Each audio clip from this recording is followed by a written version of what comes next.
যখন আমার বর মরে গেল তখন আমার 9টা বাচ্চা ছিল। তাদের লালন করতে গিয়ে আমাকে অনেক পরিশ্রম করতে হয়, কিন্তু তাও আমি তাদের পেট ভরাতে পারতাম না। আর জমি যদিও এখন যুবতী, গ্রামের বড় চৌধুরী বাবু বলতেন, তোমার বাচ্চাদের আমি অবলম্বন হয়ে যাব, কিন্তু রোজ রাতে তোমাকে আমার কাছে আসতে হবে। আমি কিছুদিন চৌধুরীর কথা শুনেছিলাম, আর আমি যখন তার প্রাসাদে গেলাম তখন একটা এমন রহস্য খুলল যে আমার পায়ের তলা থেকে যেন মাটি সরে গেল। আমার বরের 2টো মাত্র শখ ছিল, বাচ্চা জন্ম দেয়া আর দ্বিতীয়ত ভালো ভালো খাবার খাওয়া। বিয়ের পর কয়েক বছরের মধ্যেই আমাদের 7টা বাচ্চা জন্ম নিয়ে নিল, 2বারে 5টা, আর পরের বার 2টো বাচ্চার মা হয়ে গেলাম। আমার বয়স কম ছিল যখন আমার বিয়ে হয়েছিল। আমার বর ঘরে কখনো কোনো জিনিসের অভাব হতে দেয়নি। এই ব্যাপারটায় আমি একটু অবাক হতাম যে এত টাকা পয়সা কোথা থেকে আসে। কারোর জমিতে কাজ করতো সে, আমাদের নিজেদের জমিও ছিল না। আল্লাহ আমাদের আরও 2টো বাচ্চা দিয়ে দিয়েছিল। যখন 9ম সন্তান আমার পেটের মধ্যেই ছিল তখনই আমার বর এই দুনিয়া থেকে চলে গেলেন। তার মৃত্যু কখন হয়েছিল কেউ জানতো না, শুধুমাত্র সে মৃত অবস্থায় পাওয়া যায়, কিন্তু তাকে কেউ প্রাণে মারেনি। পুলিশের আন্দাজ ছিল যে বোধহয় তার হার্ট অ্যাটাক হয়েছিল। আমরা গ্রামেই থাকতাম, আর গ্রামে কারোরই এই সম্পর্কে খুব বেশি জ্ঞানও ছিল না। আমার বর এই দুনিয়া থেকে চলে গেল, আমি ভীষণ উদাস ছিলাম, কিন্তু 9টা বাচ্চার সাথে আমার টিকে থাকা খুব মুশকিল হয়ে গিয়েছিল, কেননা সঙ্গ দেওয়ার মতো কেউ ছিল না। খুব খারাপ অবস্থা দেখে নিয়েছিলাম, বাচ্চাদের জন্য খাবার মতো কিছু ছিল না। আমি রাস্তায় রাস্তায় ঘুরছিলাম। সে বলল যে আমি তোমার বাচ্চাদের সাহারা হতে চাই, কিন্তু রোজ রাতে তোমাকে আমার ঘরে আসতে হবে। এটা আমার পক্ষে সম্ভব ছিল না, কিন্তু নিজের বাচ্চাদেরকে মরতে দেখতে পারতাম না। আমি বাচ্চাদের জন্য রাজি হয়ে গেলাম, কিন্তু যখন আমি প্রাসাদে গেলাম সেখানে যখন একটা রহস্য থেকে পর্দা উঠল তখন আমি অবাক হয়ে গেলাম, কেননা এই কথাটা ভীষণ অদ্ভুত ছিল। আমার নাম মারিয়াম, আমার বয়স ভীষণ কম ছিল যখন আমার বিয়ে আজিম নামক এক মানুষের সাথে হয়, আর আমি শহর থেকে গ্রামে চলে আসি। আমি অল্প বিস্তর পড়াশোনা শিখেছিলাম, কিন্তু গ্রামে আসার পর আমার সমস্ত বুদ্ধি ঘরের কাজকর্মে আর বাচ্চা সামলানোই কেটে গেল। বিয়ের প্রথম বছরই 2টো বাচ্চা হলো, আর তারপর বাচ্চাদের লাইন লেগে গেল। আমি প্রত্যেক বছর বাচ্চা জন্ম দিতাম, আর এইরকমভাবে 7 থেকে 8 বছরে আমি 9টা বাচ্চার মা হয়ে গেলাম। আমার বর অদ্ভুত ধরনের মানুষ ছিল। সে একটা ছোট চাকরি করত, কিন্তু ঘরে অনেক বেশি টাকা পয়সা নিয়ে আসতো। ঘরে না কোনো শাশুড়ি ছিল, না ছিল কোনো ননদ, আর না ছিল অন্য কেউ। ঘর ছিল আমার বরেরই, কিন্তু আমি একা এতগুলো বাচ্চাকে লালন পালন করতে গিয়ে ক্লান্ত হয়ে যেতাম, আর ভীষণ চিন্তায় থাকতাম। কখনো কখনো খুব বাজেভাবে কান্নাকাটি করতে থাকতাম, আর নিজের বরকে বলতাম যে আমি এত সব পারি না করতে। কিন্তু আমার বর একটা ভীষণ অদ্ভুত ধরনের শরবত বানাতো, যে শরবতে সে বাদাম, পেস্তা আর কোনো এমন ঠান্ডা জিনিস মেশাতো যে সেটা খেতেই সাথে সাথে আমি শান্তি পেয়ে যেতাম।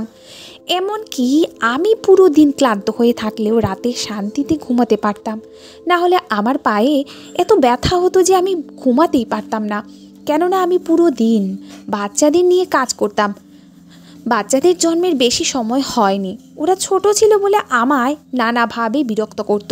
এজন্য আমার বর রাতে আমার জন্য শরবত অবশ্যই বানাতো, আর যখন আমি শরবত খেয়ে নিতাম সকালবেলায় উঠে আমার মনেই থাকতো না যে আমি কখন শুয়েছি, কখন উঠেছি। আর যদি রাতে কোনো বাচ্চা যদি জেগে যেত, আমার বর তার খেয়াল রাখতো। সে বলতো, এদের সবাইকে দিনে তুমি সামলাও, রাতে আমি সামলে নেব, তুমি শান্তিতে ঘুমাও। আমার বরের অদ্ভুত অদ্ভুত ব্যাপার ঘটতো। সে ঘরে খুব কম থাকতো, আর যখনই ঘরে আসতো রাতে আমাকে বেহুশ করে দিত। সে বলতো যে আমি জ্ঞান থাকা অবস্থায় তোমার কাছে আসতে পারবো না, এটা আমার ব্যাপার, আর তোমাকে এই ব্যাপারটা বুঝতে হবে। আমি তার সব কথা মেনে নিতাম, কারণ সে আমার ভীষণ খেয়াল রাখতো। তাই তার খুশিতেই আমার শান্তি ছিল। আমার জীবনে আমার রাতগুলো ভালোই কাটতো, আর আমি খুব শান্তিতে ঘুমিয়ে থাকতাম। আল্লাহ আমাকে 8ম বাচ্চাও দিল, কিন্তু আমার বরকে দেখে এমন মনে হতো না যে সে 8ম বাচ্চার বাবা। যখন কিনা সুন্দর তো আমিও ছিলাম, আর দেখতে বাজেও লাগতাম না, কিন্তু জানতাম আমি ভেতর থেকে অনেক দুর্বল হয়ে যাচ্ছিলাম। বাচ্চা জন্ম দেওয়া কোনো সহজ কাজ তো নয়। আমার বর ঘরে অনেক ভালো ভালো জিনিস নিয়ে আসতো, সে আমাকে ভালোভাবে খাওয়াতো আর সারা রাত বাচ্চাদের সামনে আমার ঘুমটা পুরো করে দিত। কিন্তু তার মাইনে খুব একটা ভালো ছিল না। ওর কাছে তো নিজের জমিও ছিল না, অন্যের জমির দেখাশোনা করতো সে। তাহলে এত টাকা পয়সা না জানি কোথা থেকে আনতো। যা চাইতাম তাই এনে দিত। সাথে সাথে বাচ্চাদের জন্য খুব ভালো বাবা ছিল সে। এমন ছিল না যে একটা বাচ্চার জামা কাপড় অন্য বাচ্চাকে পরিয়ে দিতাম। যখনই বাচ্চা জন্ম নিত তাদের জন্য সমস্ত কিছু নতুন বানাতাম। গ্রামের লোকেরা আমায় বলতো, তোমার বর তোমাকে খুব ভালো অবস্থায় রেখেছে। আমি প্রথমে বিয়েটা করতে চাইনি, কিন্তু এখন আমি সত্যি বুঝতে পারি যে আমি সৌভাগ্যবতী। কিন্তু আমার খুশিতে আগুন লাগানো হলো যখন একদিন আমি আমার খবর পেলাম আমার বর অজ্ঞান অবস্থায় পাওয়া গেছে, তাকে নিয়ে যাওয়া হয়েছে হসপিটালে। কিন্তু তারপর দ্বিতীয় খবরটা আমার প্রাণ বের করে দিয়েছিল। যখন ডাক্তারের কাছে তাকে নিয়ে যাওয়া হচ্ছিল তখন সে রাস্তার মধ্যেই নিজের শেষ নিঃশ্বাস ত্যাগ করলো।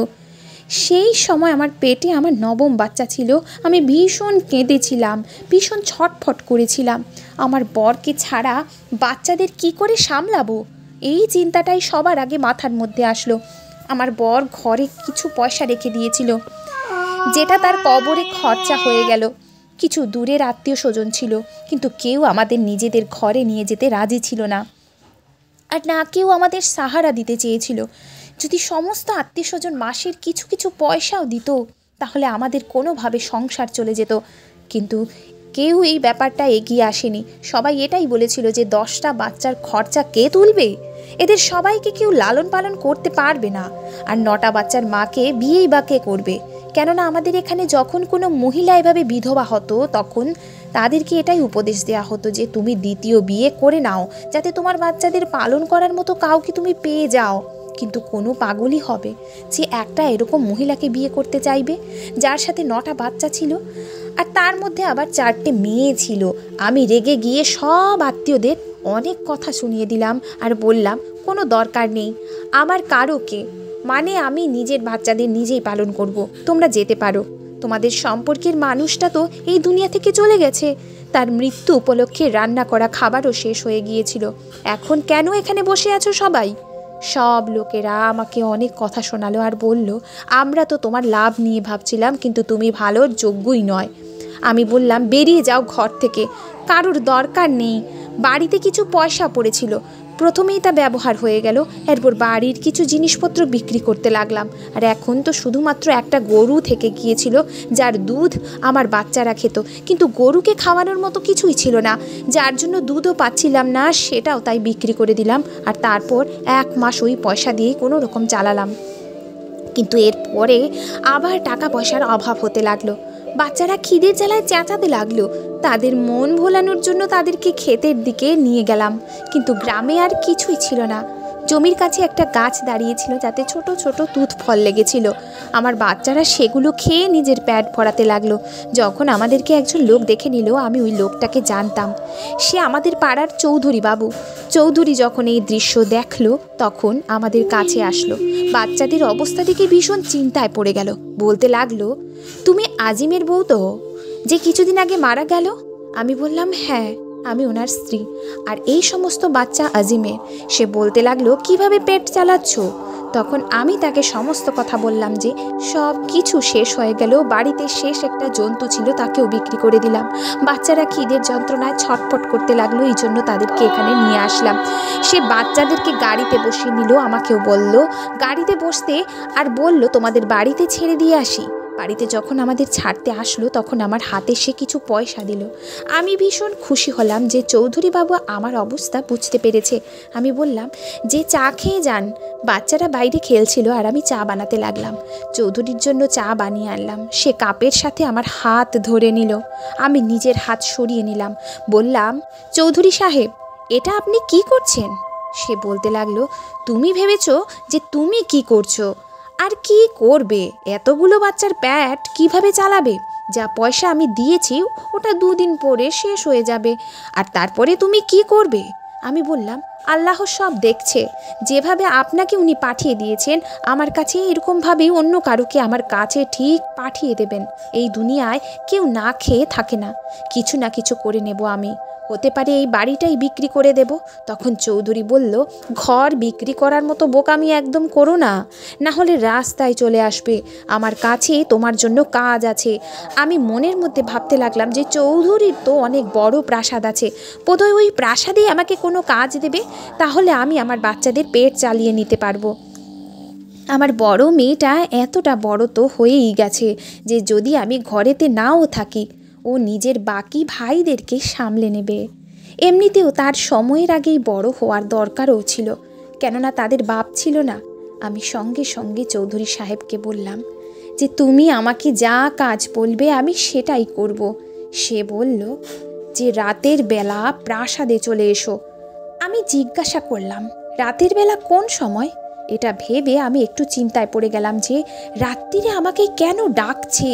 তখন উনি বললেন, রাত্রির বেলা 10টার পর চলে এসো, আর প্রাসাদের সামনের দরজা দিয়ে আসবে না, পেছনের দরজা দিয়ে এসো।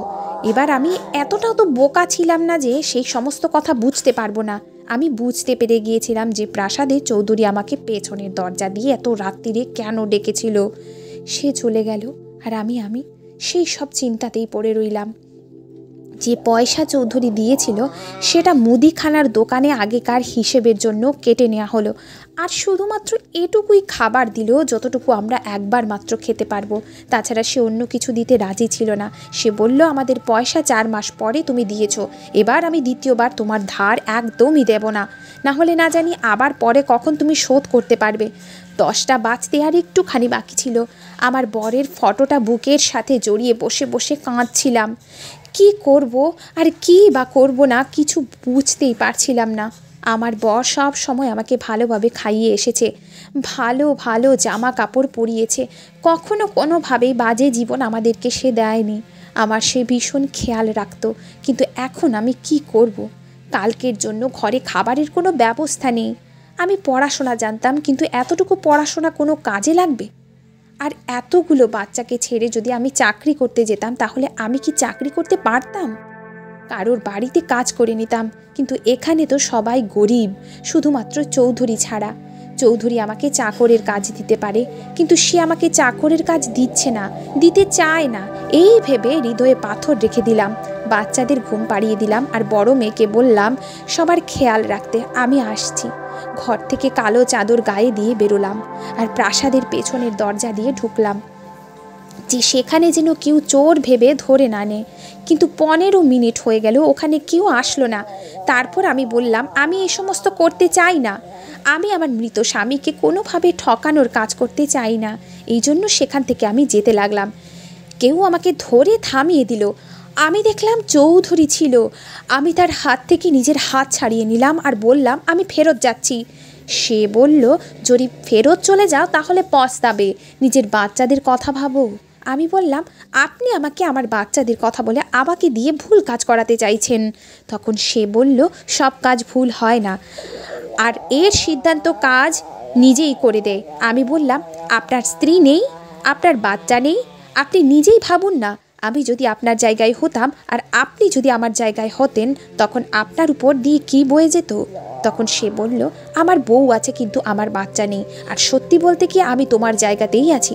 আমি চৌধুরীর কথা কিছু বুঝতে পারলাম না, তার চোখে আমি লালসা দেখতে পাইনি। চৌধুরী বলল, তোমার বর ভীষণ ভালো মানুষ ছিল, ভীষণই। আল্লাহ তাকে জান্নাতে জায়গা দিয়েছে। আমি বললাম, কেন ভালো মানুষের বউয়ের ইজ্জত খারাপ করতে চাও? তখন সে মাথা নামিয়ে দিল।